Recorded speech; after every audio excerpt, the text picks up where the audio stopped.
ভালোবাসা মানে শুধু কাছে থাকা নয়, দূর থেকেও কাউকে নিজের মতো করে ভালোবাসতে পারা।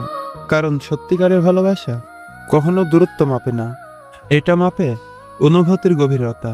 যেখানে স্পর্শ না থাকলেও মনের ভেতর একটা মানুষ ঠিক আগের মতোই থেকে যাওয়া।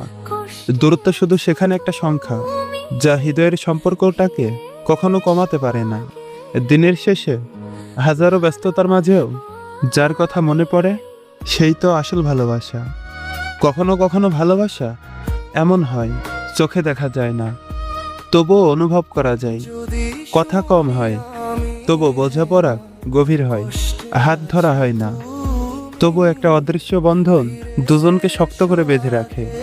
তাই তো দূর থেকেও কেউ যদি তোমার প্রতিটা খোঁজ রাখে, তোমার হাসি কান্নার সাথে নিজেকে জড়িয়ে রাখে, তাহলে বুঝে নিও তুমি তার কাছে শুধু একটা মানুষ নও, তুমি তার পুরো একটা পৃথিবী। ভালোবাসা আসলে উপস্থিতি নয়, ভালোবাসা হলো অনুভূতির, যেখানে দূরত্ব হার মেনে যায় আর হৃদয় জিতে নেয় সবকিছু। যদি